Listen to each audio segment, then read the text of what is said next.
Listen to the vibes. Welcome, everyone, to another episode of Vibes, and love to welcome here Rhonda Parker Taylor, who is a writer, entrepreneur, and an academic researcher. So we're going to get to know her, have a great conversation. Rhonda, tell us a little bit more about you. Well, like you said, I'm a writer, an entrepreneur, and an academic researcher, but really, I would have to say my superpower, and I'm going to focus on superpower since you have all your heroes in the background, is probably empathy and opening up my day with kindness and trying to end it with compassion, with intentionality. Awesome. So I read a little bit about you, and I noticed you may have had a little trouble getting the writing part started. You said you weren't very good with the writing in the English and all that. How did you get into writing? Well, originally, you're talking about in my, from my pre-kindergarten ages through my senior year, I just struggled. And then I got rewarded because what I hated to read in front of people, I hated to write. And so as soon as I found out that's what we were doing after lunch, I was heading to the nurse's office and with a stomach ache, and they would send me home and I could get home and watch Leave It to Beaver or whatever else was on television. So I got rewarded, and I never really strived to perfect it until later on in life. I had a mentor that sat me down and said, if you want to graduate and you want to excel, I will tutor you over the summer. And I think that it did two things. One, it changed my life because I went to college after that. I was able to apply it, but it also gave me a passion for being a mentor for others, because this person took a chance on me, basically. And so then I started using writing as journaling at first to get through some of those life challenges that we go through. And then it kind of just bloomed into this, I want to write a novel. I want to put my stories down and create something that people can enjoy. And so I sat down one day and I said, okay, I'm going to do 1 page a day and it'll be done in a year.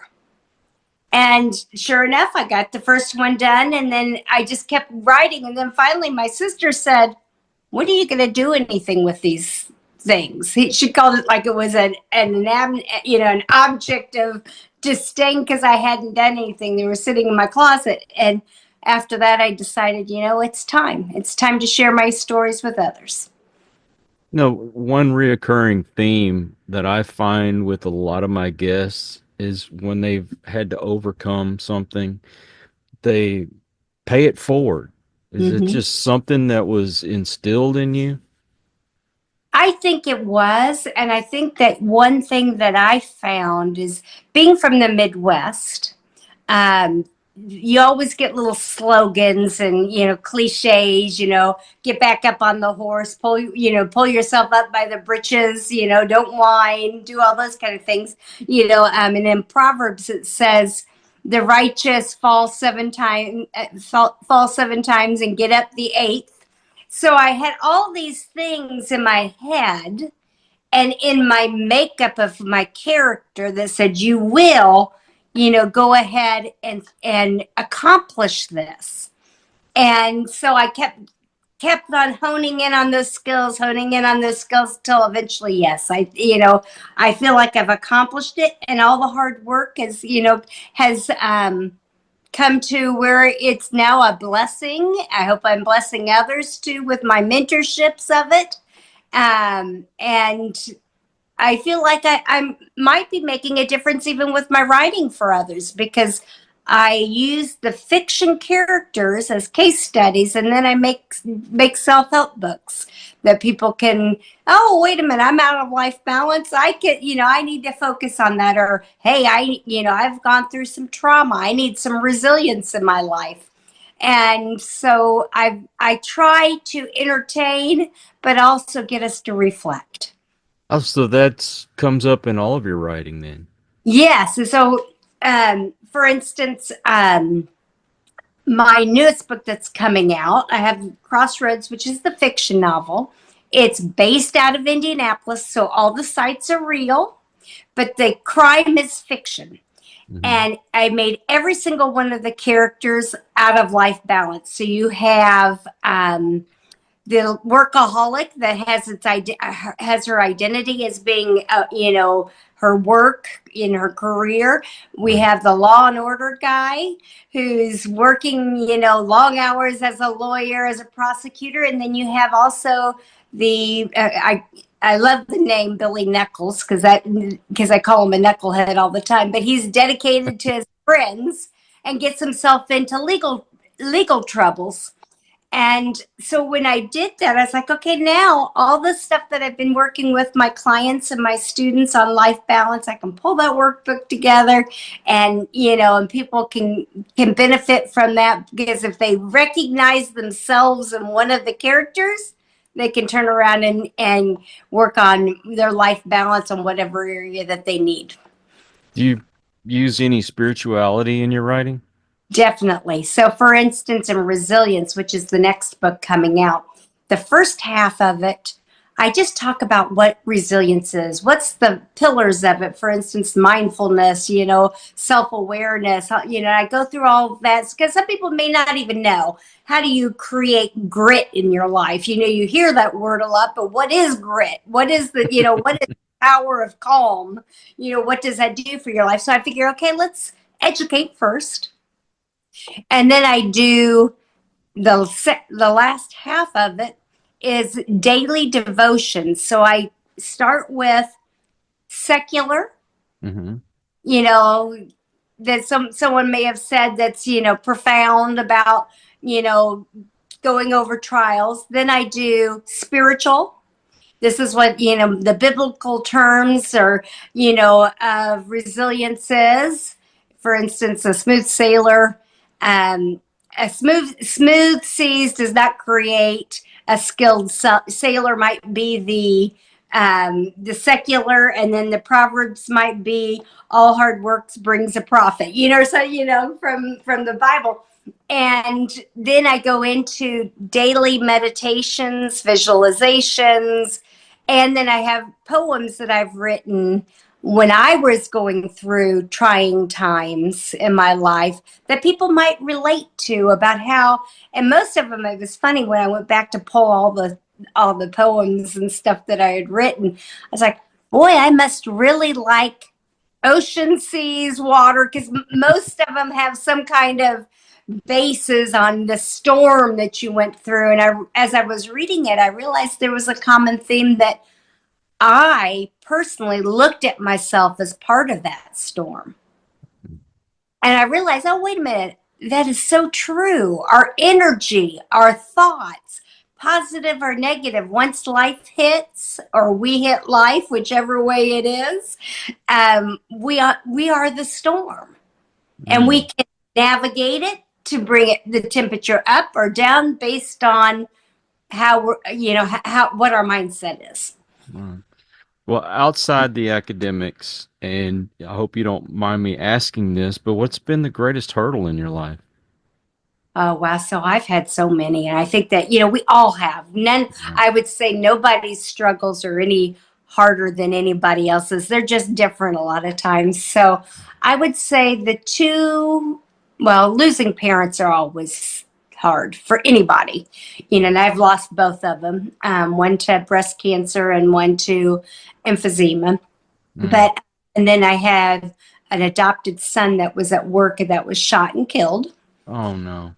It's, very traumatic. And giving up that role of motherhood.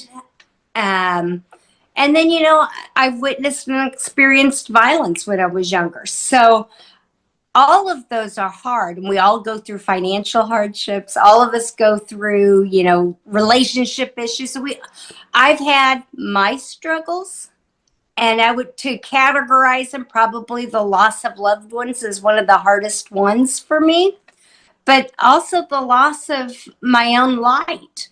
If I don't put intentionality, we all can get into that gloominess. And that's something we kind of do to ourselves sometimes rather than pulling ourselves out. I lost my little brother, and he had taken his own life, and my father as well. So it's really just me and mom left. And right after I lost my brother, I I walked away from God, Mm-hmm.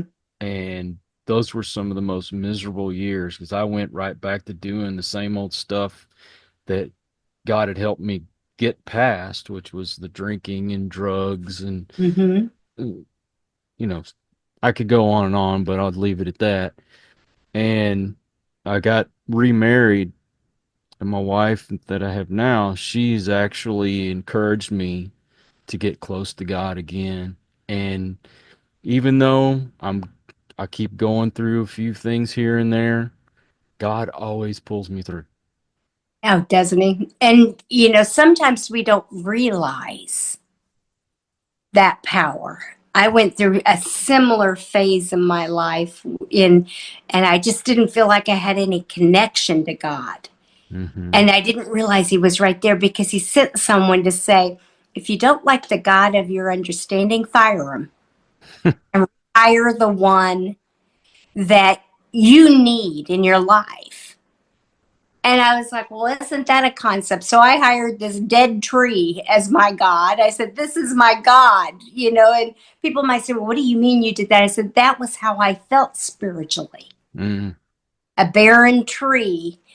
And as I prayed and I walked that season, eventually that tree also started blooming, which it was amazing to me. But that was God communicating to me, I believe, that what I was there, even though you didn't feel it. Even though you were making mistakes, he was always there. Yes. Well, the good thing is even if you walk away from God, He never walks away from you. That's exactly right. That's And exactly. I think, and I guess probably as a kid, I always heard that song by the Birds, and Pete Seeger was to everything there is a season, turn, Mm. turn, turn. And I realized one day, hey, this is something in the Bible, and I I have lived that because everything happens for a reason, and we go through certain things have to happen. And I think if you don't take that fall, then it makes it more difficult for you to help someone else who's fallen. If that makes It, sense. it does. It makes 100% sense. Now, do you help people individually?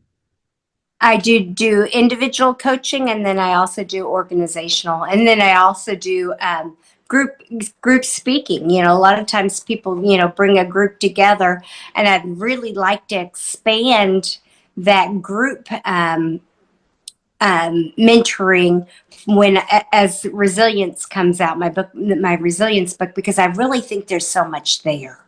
I think we really can learn from each other on how to just be better humans when Yes. we look at what we've all gone through. And do you help people with entrepreneurship as well? Yes. So the main areas of my consulting is creating your own business, creating your own business plan, strategy, and leadership, and emotional intelligence. Well, if someone wants to get a hold of you, how do they do so?